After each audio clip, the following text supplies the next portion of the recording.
खुदावंद यीशु मसीह आप सबको आशीष बरकत दे। आइए हम आज के कलाम से सीखेंगे। खुदा का कलाम जब खुलता है हमें बरकत मिलती है, और बड़े बड़े रास्ते जो शैतान ने बंद किए ना, प्रभु यीशु मसीह के पाक और समर्थी नाम में वो खुल जाते हैं। हालेलुया। आज हम बात करें पवित्र आत्मा के बारे में कि जो लोग पवित्र आत्मा से झूठ बोलते हैं। पवित्र आत्मा क्या है? खुदावंद ने एक बात कही थी, मैं जा रहा हूं तुम्हारे लिए एक मददगार भेजूंगा जो हमेशा तुम्हारे संग रहे। तो पवित्र आत्मा जो है मेरे लिए और आपके लिए हमेशा अगुवाई करता है। पवित्र आत्मा मुझे और आपको सिखाता है। पवित्र आत्मा जो है वो मुझे और आपको अच्छी सलाह देता। Holy spirit is our counsellor. वो मेरी और आपकी अच्छी काउंसलर कोई और नहीं कर सकता। हम किसी के पास जाएंगे वो चार्ज करेगा, पैसे लेगा, लेकिन आप खुदा की आत्मा से बात करेंगे तो वो आपको फ्री में एडवाइस करेगा कि हमें इस महीने में ग्रीन कार्ड अप्लाई करना चाहिए या नहीं चाहिए, हमें इस मंथ को घर लेना है या नहीं लेना, हमें इस मंथ नौकरी चाहिए या नहीं चाहिए, या इस मंथ में हमें बिजनेस खोलना है या नहीं खोलना है। ये सारी चीजें जो है ना मिलकर भलाई को पैदा करती है एक बात। और जब हमें ये सारी चीजें मिल जाती है तो फिर मुझे और आपको क्या करना है? क्या जब हमें बरकत मिल जाती है तो खुदावंद की आत्मा से हमें फिर क्या झूठ बोलना चाहिए या सच बोलना चाहिए? खुदा के खादम अब्राहम को खुदावंद ने जब बरकत दी ना तो उसने ईमानदारी से क्या किया? अपना टाइथ अपने उस जाजक को दिया जिसके पास वो जाता था, जिसके पास वो तालीम लेता था, जिसके द्वारा वो बरकत लेता था, जिसके द्वारा वो बहुत धनी हुआ। धनी तो परमेश्वर करने वाला है, ठीक है? धनी कौन करने वाला है? धनी कौन करने वाला है? लेकिन किसके द्वारा? खुदावंद के खादमों के द्वारा। अभी आपने हम लोग भी हम लोगों को भी बहुत शौक होता है कि हम भी अपने से अच्छे अभिषिक्त दास से प्रार्थना करवाएं, लेकिन खुदा के सारे खादम जो वो सेम होते हैं, क्योंकि सबके साथ खुदावंद होता है। एक बात आज मैं दोपहर को वचन पढ़ रहा था तो मैंने खुदावंद से बात करा। खुदावंद आज का कलाम जो है, मैंने कोई तैयारी नहीं की थी, कोई 4:30 बजे मैं बैठा प्रार्थना में, तो कोई काम था, तो मैंने खुदावंद से पूछा कि खुदावंद आज कलीसिया को क्या सिखाया जाए, क्योंकि अब्राहम की बात दिमाग में आई कि वो कैसे धनी हुआ। ठीक है, अब्राहम कैसे धनी हुआ? क्योंकि उसने पहला फल जो है परमेश्वर को दिया। यहां तक कि उसने अपना इकलौता बेटा भी, खुदावन ने उससे कहा कि मैं कुर्बानी चाहता हूं कि अपने बेटे को पहाड़ पे ले जा और उसको मेरे लिए कुर्बान कर। और लिखा है कि अब्राहम ने इनकार नहीं किया, बल्कि खुदावंद की बात को मानकर अपने सेवकों के साथ वो पहाड़ पे चढ़ गया अपने बेटे को लेके, ताकि उसकी कुर्बानी परमेश्वर को दी जाए। किसको दी जाए? परमेश्वर को दी जाए, ताकि परमेश्वर उसकी कुर्बानी से प्रसन्न हो। उसको एक बात का तो पता था, अगर खुदावन जो इकलौता बेटा मेरे से ले लेगा, मुझे उसको पता था कि खुदावन उसको बहुत सारी औलाद देने वाला है। हालेलुया। लेकिन परमेश्वर ने उसकी कुर्बानी को कबूल किया। हालेलुया। इसी तरह वो धनी हो गया। हालेलुया। इसलिए वो धनी हो गया। मैं बात कर रहा था कि जब हम भी सब धनी होना चाहते हैं ना, राइट, हम भी सब धनी होना चाहते हैं। प्रॉब्लम कहां आ जाती है कि हम जो पहला दर्जा है परमेश्वर को नहीं देते, इसलिए हम धनी नहीं होते।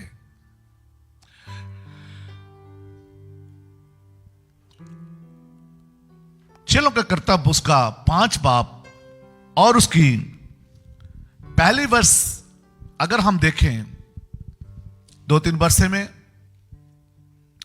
खुदा का कलाम यूं फरमाता है, और हनन्याह नाम एक मनुष्य और उसकी पत्नी सफीरा ने कुछ भूमि बेची।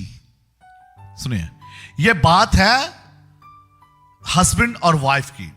इसलिए आज मेरे मन में पहले एक मन में था कि हम लोग शिक्षा लेते हैं चर्च में, तो परमेश्वर ने मेरे मन में डाला एक चीज आने वाले साल में, क्योंकि जल्दी करना चाहता था वो मैं काम, क्योंकि जनवरी में नहीं हो पाएगा, फरवरी में हम इंडिया चले जाएंगे, मार्च में आएंगे। इसलिए परमेश्वर ने मेरे मन में डाला अप्रैल में हम एक कपल जो है हमारे सभी हस्बैंड वाइफ के लिए हम एक सेमिनार करेंगे, ताकि 2 दिन का सेमिनार जो हुआ उसमें हम और तालीम हासिल करें। ये आज हम इन दोनों की जिंदगी से कुछ सीखेंगे। क्या नाम है उनका? हां, सभी को मालूम है, सबको मालूम है हनन्याह सफीरा का। ये हस्बैंड वाइफ थे और इन दोनों की बड़ी जमती थी, इसमें कोई डाउट नहीं। 99% हस्बैंड वाइफ की बहुत जमती है। दुनिया में मैं ये कह सकता हूं 1 या 2% है जो डिवोर्स वगैरह होते, ज्यादा नहीं है। तो लेकिन यह है कि खास करके हस्बैंड वाइफ की बहुत जमती। इसलिए परमेश्वर का कलाम कहता है, और हनन्याह नाम एक मनुष्य और उसकी पत्नी का नाम सफीरा ने कुछ भूमि बेची। आप भूमि बेची उन्होंने, ठीक है। भूमि बेचने से पहले उन्होंने एक काम किया, खुदा के लोगों से क्या करवाई? प्रार्थना करवाई कि पास्टर जी, पतरस जी, संत पालूस रसूल जी, मेरे लिए दुआ करो कि मेरा बिजनेस बढ़ जाए, मेरे लिए दुआ करो कि मुझे अच्छा घर मिल जाए, अच्छी नौकरी मिल जाए, और जब मुझे ये सब बरकत मिलेगी तो मैं अपना हिस्सा जो कलाम मुकद्दस में लिखा 10% मैं खुदा के घर में लेके आऊंगा। यह वादा उन्होंने किया था। जब ये भूमि बेचने से पहले उन्होंने एक वादा किया था कि जो कुछ हिस्सा होगा वो हम खुदावंद के दासों के चरणों में रखे थे। पता क्या होता था? इससे मैं इसको पहले पूरी करूं, एक बात आगे, इससे आगे वाली वर्ष में, यानी कि इसके चैप्टर 4 वर्स 35 में ऐसा लिखा है, एक्ट्स चैप्टर 4 वर्स 35। अगर 34 से पढ़े ना, उसमें ऐसा लिखा कि सब लोग जितने भी अपना घर, भूमि या जो कुछ भी बेचते थे, लिखा है कि खुदा के खादमों के चरणों में लाके रखते थे। और लिखा कि उनमें से कोई भी दरिद्र, यानी कि गरीब, यानी कि कोई भी किसी चीज का मोहताज नहीं था, उनको भर भर के परमेश्वर बरकत देता था। हालेलुया।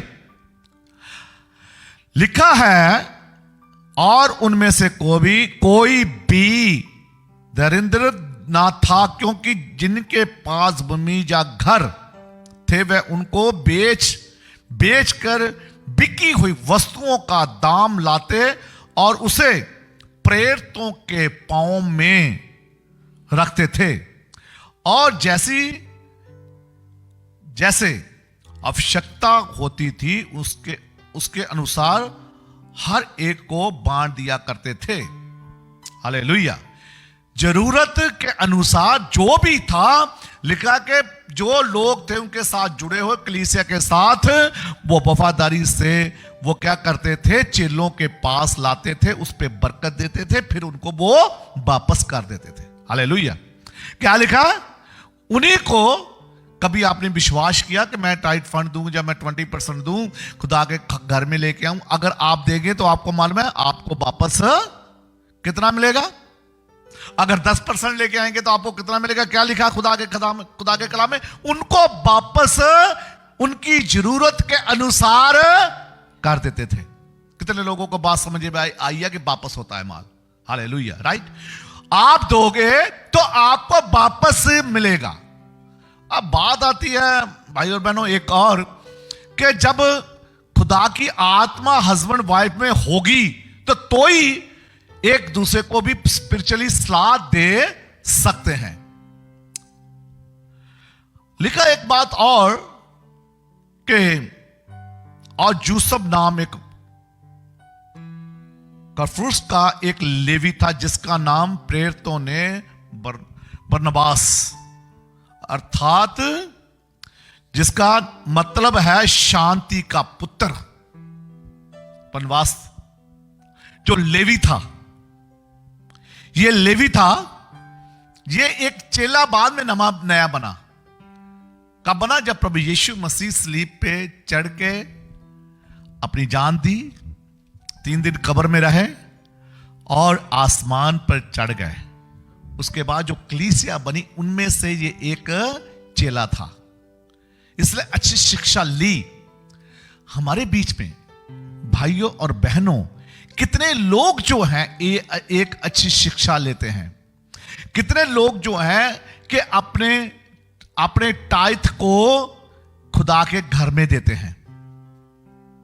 मैं हिसाब लगा रहा था, हर मंथ में चर्च का जो खर्चा है यहां का, अभी इस चर्च में $2,000 जो रेंट है, बाकी के खर्चे मिला के 3,000 से ऊपर होते हैं। तो मैं हिसाब लगा रहा था, लास्ट नवंबर में जो ऑफरिंग आई यहां से $1,831,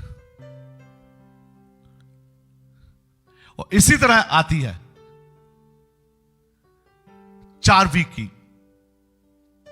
तो मैं कलीसिया से, क्या आप लोग भी, अच्छा चलो मैं इससे पहले मैं करूं बात, इस एक वर्ष को मैं पूरा करना चाहता हूं ऑनलाइन, और आप सबको बरकत मिलने वाली आज इस बात से।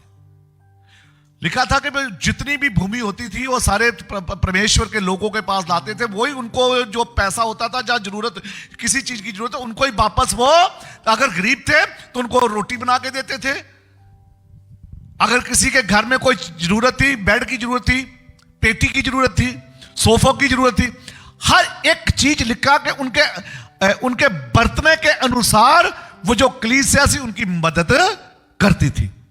ठीक है, अगर आप में से अपना टाइट फंड नहीं कोई देगा, कल को आपको जरूरत पड़े तो कलीसिया आपके लिए क्या सोचेगी?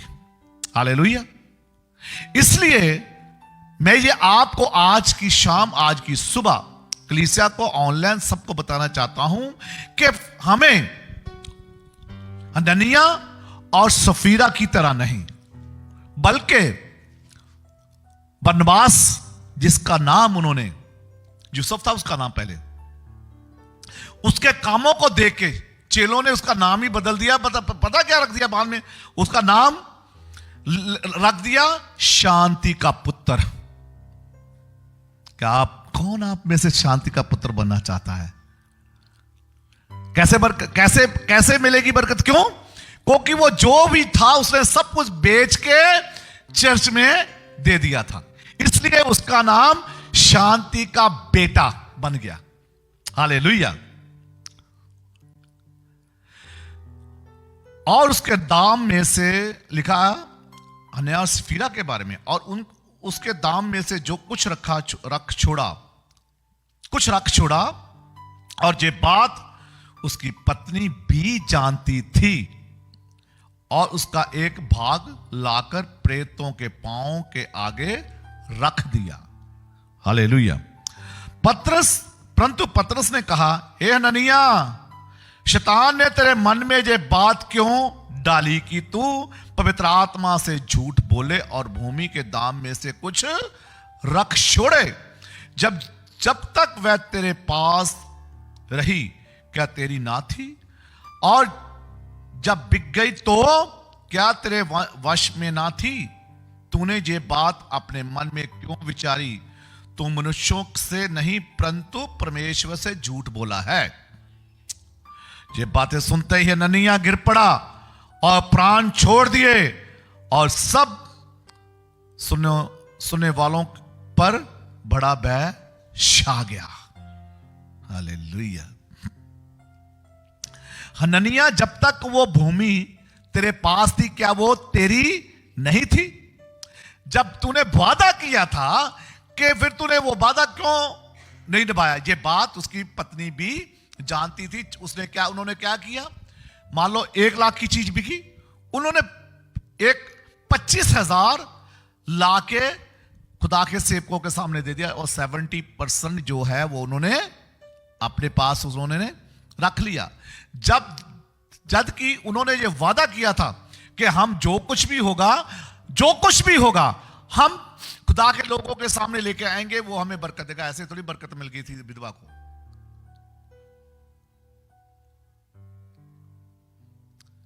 विधवा ने क्या कहा था कि मेरे 2 बेटे हैं, मेरे अलीशा से, कि जो मेरे 2 बेटे हैं कि हम इतने कर्जदार हैं, कर्जदार जो जिनके हम कर्जदार हैं, वो मेरे बच्चों को पकड़ने के लिए आए हैं। तो उसने क्या कहा, तेरे पास क्या है? उसने कहा सिर्फ थोड़ा सा तेल है। उसने एक भेद की बात बता दी, जाके ऐसा कर तो तुझे किसी चीज की कमी नहीं होगी। जब लिखा उसने ये बात कही थी, छोटे या थोड़े नहीं, जितने भी बर्तन मांग सकती है, ज्यादा से ज्यादा मांग ले, बड़े मांगना लेकिन, और ज्यादा मांगना, क्योंकि खुदावन जो हमारा खुदा है वो छोटी नहीं, वो बड़ी बरकत देने की सामर्थ्य रखता है। हालेलुया। बड़ी बरकत देने की सामर्थ्य रखता है। उसने कहा कि जाके बड़े बड़े बर्तन लेना।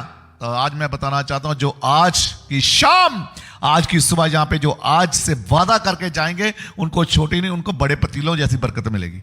हालेलुया। उसने इतनी बरकत ले ली। तो विधवा ने क्या किया? विधवा ने क्या किया? जो कुछ भी उसके पास बरकत थी ना, हालेलुया, बनवास की तरह, बाकी पहले चेलों की तरह उन्होंने क्या किया? सारा तेल जो भी था उसने कहा ये रहा, ये मेरे पास इतना तेल, थोड़ा सा कुप्पी का तेल था, मेरे पास बड़े बड़े देज के, मेरे पास बड़े बड़े पतीले, मेरे बड़े बड़े ड्रम भर गए हैं। अब खुदा के खादम मुझे बता मैं क्या इसका करूं? उसने कुछ नहीं किया ना। उसने तो अगर वो चाहती तो उससे चोरी बेच देती, लेकिन उसने ऐसा नहीं किया। उसने सब कुछ अलीशा के चरणों में रख दिया। अब तू बता खुदा के खादम, मैं अब इसका क्या करूं? उसने कहा जा। उस खुदा के खादम को किसी चीज की जरूरत नहीं थी, सिर्फ वो तो उसके लिए बरकत मांग रहा था और उसी के लिए बरकत मांगी। उसने कहा जा जाके सब कुछ बेच दे और अपना कर्ज उतार, और बाकी का जो बचे उसका बिजनेस खोले। हालेलुया। बाकी का जो बचे जाके मिलियन ट्रिलियन का बिजनेस खोल ले। तो उनके कर्जे उतर गए। आज सबके कर्ज उतरने वाले हैं, जब अगर आप हालेलुया उस विधवा की तरह बनोगे। तो ये जो जोड़ा है हन्ना और सफीरा, ऐसा नहीं बनाना चाहता हूं मैं आपको। ये दोनों की समझ हो गई और दोनों मिल गए। ठीक है, दोनों मिल गए, दोनों मिल गए और दोनों ने ये फैसला किया कि हम थोड़ा देंगे। जब थोड़ा देंगे तो थोड़ी बरकत पाएंगे आप। हालेलुया। थोड़ा देंगे तो थोड़ी बरकत आपको मिलेगी, ज्यादा देंगे खुदा के घर में तो ज्यादा बरकत आपको मिलेगी। कितने, क्योंकि मैं आपको बताना चाहता, इसलिए मेरे मन में आया कि हस्बैंड वाइफ का सेमिनार होना चाहिए। अगर आपका हस्बैंड, बहनों यहां भी जितने बैठे हैं, अगर आपका हस्बैंड तैयार है कि चर्च को कुछ देने के लिए, अपना टाइट देने के लिए या कुछ और दान करने के लिए, तो मैं वाइफ से कहूंगा कि उनको इनकार मत करें। अगर वाइफ आपकी अच्छी है, उनका मन खुलता है, मैं नाम नहीं लेना चाहता, कलीसिया में बैठे हैं बहन है एक दो जहां पे उनका बड़ा मन खुलता है, कभी कभी तो बोलते हैं 3-3 दिन का ही लंगर लग जाए तो भी हम पीछे नहीं हटेंगे। विजय बहन जैसी चलो निकलेगा, आप सब जानते हैं। तो विजय बहन जैसी वो क्या कहती है, पास्टर जी अगर 3 दिन का भी लंगर लगेगा तो मैं सारा कुछ खर्चा उठाने के लिए, तो इसलिए तो हैप्पी के 1 नहीं 2 नहीं 3 भाई हो गए जहां पे। हालेलुया।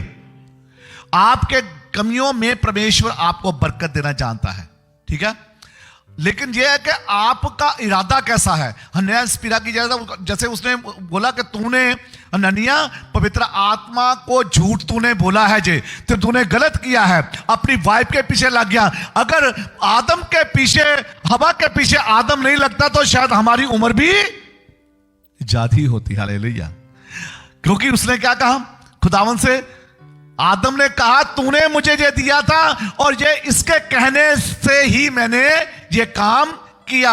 और बहनों मैं आपको बताना चाहता हूं, अपने हस्बैंड को अच्छी सलाह देना, खास करके स्पिरिचुअली जब खुदा के काम होते हैं। तो मैं ये बताना चाहता हूं कि जब हनन्याह ने ये बात कही तो लिखा कि जब उसने उसको पवित्र आत्मा को, खुदा के खादम को पता चल गया कि तूने क्यों झूठ बोला, जैसे उसका झूठ पकड़ा गया और हनन्याह की वहीं पे उसने अपने प्राण छोड़ दिए। हालेलुया। और जैसे लिखा कि 3 घंटे के बाद आदमी नहीं आया, उसकी खबर आ गई। 3 घंटे के बाद उसको कुछ पता चला। जब उसने वहां पे पतरस के पास गई तो उसने पूछा, सफीरा तू भी जानती थी जो हनन्याह ने क्या क्या, तू भी जानती थी? मालूम है उसने क्या वो कहा, उसने वहां पे उसने झूठ बोला। अगर वो सच बोल देती शायद वो बच जाती। सच बोलने के कई फायदे होते हैं, झूठ बोलने के सारे नुकसान होते हैं। हालेलुया। उसने कहा, सफीरा क्या तू भी वो बात को जानती थी? अपनी जीवन को बचा के रखें। आज की शाम खुदावन के लोगों से झूठ ना बोले, खुदा के काम में अपनी टांगों को पीछे रखे, बीच में ना उड़ाए। किसी की तरक्की से जेलसी ना करें, किसी के कामों से जेलसी ना करें, बल्कि एक दूसरे के साथ मोढे ना मोढा ला के जिदा कहने आपा चलिए। मैं ये बताना चाहता हूं, हम सब मिलके किसी की टांगे पकड़ कर ना चले, बल्कि हम किसी के हाथों को पकड़ के चलें। हालेलुया। कितने लोगों को बात समझ में आई? किसी की हम टांगे पकड़े ना, हम एक दूसरे के हाथों को पकड़े। हालेलुया। और लिखा कि जब उसने झूठ बोला तो वो उसकी भी वहीं पे मौत हो गई। हालेलुया। उसने झूठ बोला, उसके साथ क्या हुआ? उसकी भी वहीं पे मौत हो गई। पति पत्नी का रिश्ता जो है वो अच्छा होना चाहिए, लेकिन ईमानदारी का, अपने आपस में प्यार होना कोई बड़ी बात नहीं है। मैं आपको बताऊं, पति और पत्नी का प्यार हो तो लोगों के साथ। हालेलुया। प्यार हो तो परमेश्वर के लोगों के साथ, वो वहां से मेरा और आपका पता चलेगा। प्यार हो तो प्रभु के साथ। नंबर 2, प्यार हो तो किसके साथ? प्रभु के साथ। प्यार हो तो प्रभु के दास के साथ। प्यार हो तो प्रभु के लोगों के साथ। ऐसा होना चाहिए। प्यार शैतान के साथ ना हो। हालेलुया। जैसे हनन्याह सफीरा ने किसके साथ उसका प्यार हो गया, उनकी मोहब्बत किसके साथ हो गई? शैतान के साथ। शैतान के काम जो अंधेरे के काम है, मौत के काम है, ब्लेसिंग के काम नहीं है। इसलिए प्रभु यीशु मसीह को शैतान पता क्या कहता था? आइए मेरे साथ निकालें मैथ्यू चैप्टर 4 वर्स 10 में पता उसने क्या कहा?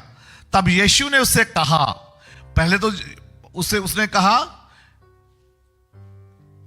8 वर्ष में, शैतान ने उससे कहा, बहुत ऊंचे पहाड़ पर उसको ले गया और सारे जगत के राजे दिखाए और उसका विवन दिखाकर उससे कहा कि यदि तू गिरकर मुझे प्रणाम करे तो मैं ये सब कुछ तुझे दे दूंगा।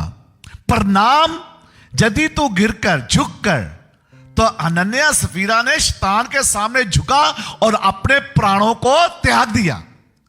यीशु मसीह ने, प्रभु यीशु मसीह, जिसने मेरे और आपके पापों का बलिदान दिया, जिसने मेरे और आपके पापों को अपने ऊपर उठा लिया, जिसने मेरे और आपके पापों के लिए स्लिप ले ली, जिसने मेरे और आपके पापों के लिए 39 कोड़े मेरे लिए और आपके लिए उसने शरीर पे खाए, जिसने अपने सर पे कांटों का ताज रखा गया, जिसके हाथ और पांव में किल ठोके गए, वो प्रभु एक बात कहता है शैतान को, हालेलुया, वो शैतान को एक बात कहता है।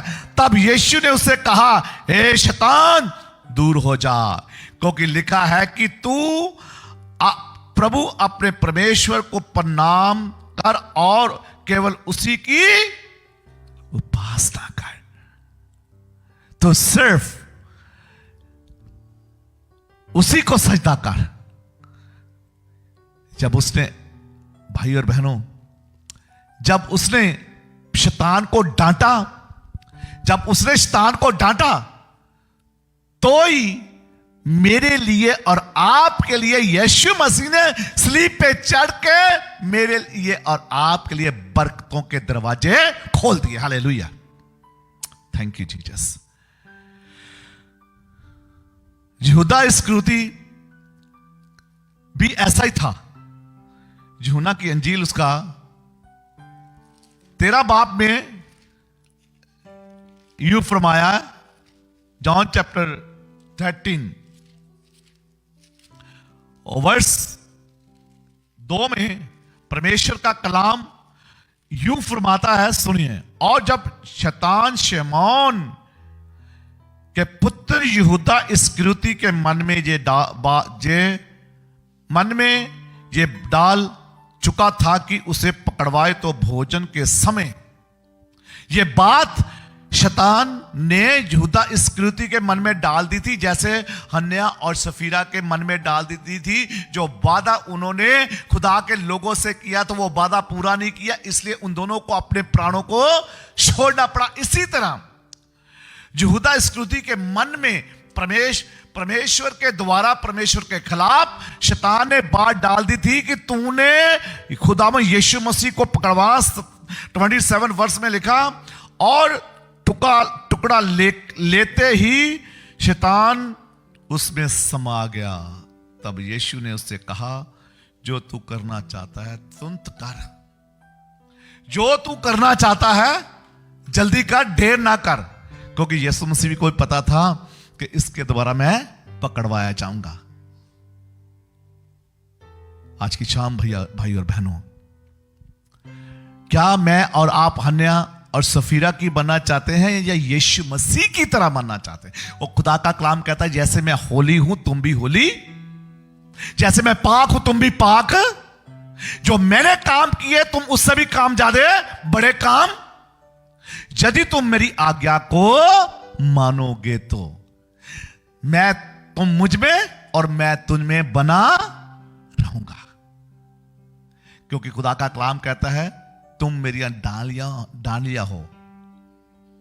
और डाली वो उसको छांटता है जिसको वो मोहब्बत करता है, जिसको वो प्यार करता है, उसको छांटता है। जिसको वो प्यार नहीं करता उसको वो काटता है। हालेलुया।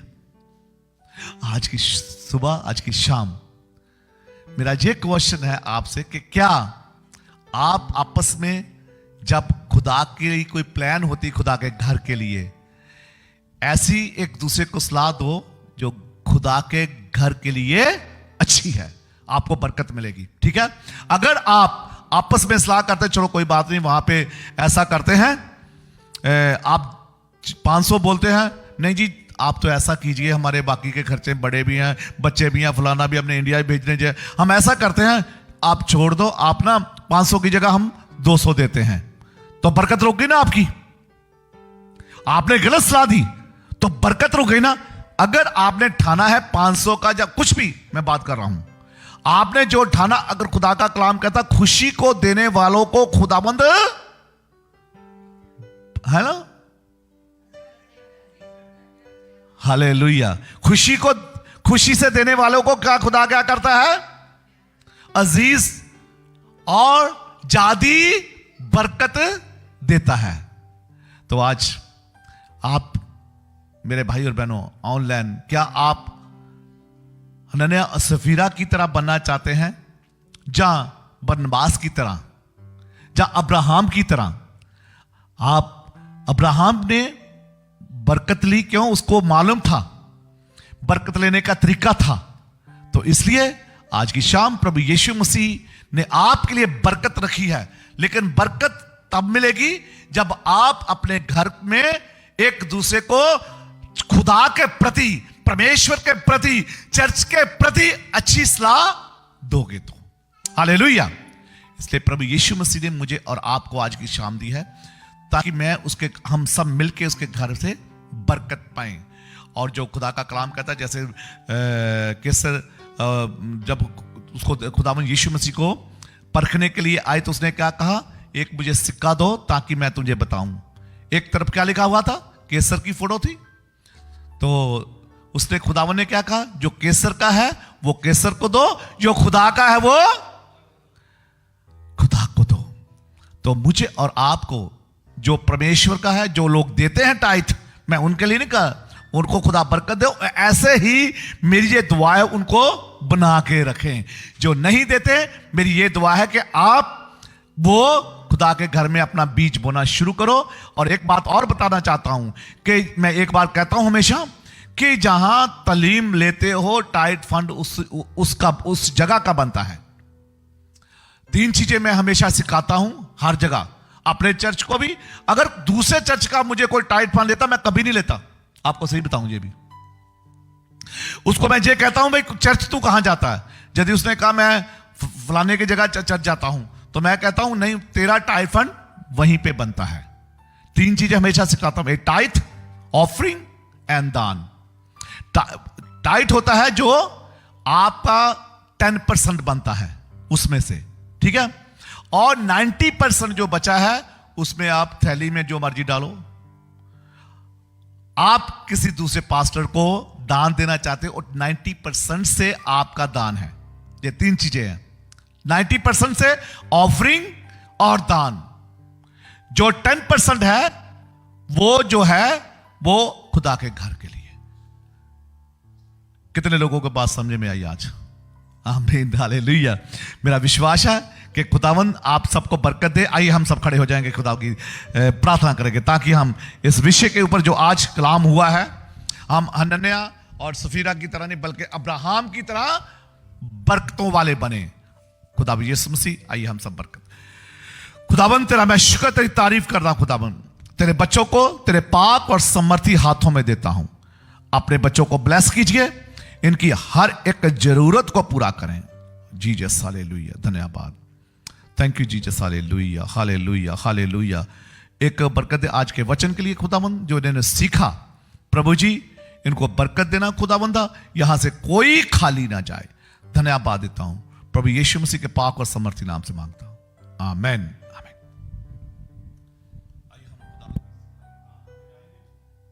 ऐ हमारे बाप जो तू आसमान पर है, तेरा नाम पाक माना जाए, तेरी बादशाहत आए, तेरी मर्जी जैसे आसमान पर पूरी होती है, जमीन पर भी हो। हमारे रोज की रोटी आज हम बख्श दे, जिस तरह हम अपने कसूरों को माफ कर दें, तो भी हमारे कसूर हमें माफ कर। हमें जमैश बिचना पड़ने दे, बल्कि बुराई से बचा, क्योंकि बादशाह, कुदरत, जलाल हमेशा तेरा है, आमीन। अब हमारे खुदा में यीशु मसीह का अनुग्रह, खुदा बाप का प्यार, रूपा की रफाक और शाकत खुदावंद इस कलीसिया के साथ और तमाम ईमानदार लोगों के साथ अब से लेके हमेशा हमेशा तक होती रहे, आमीन।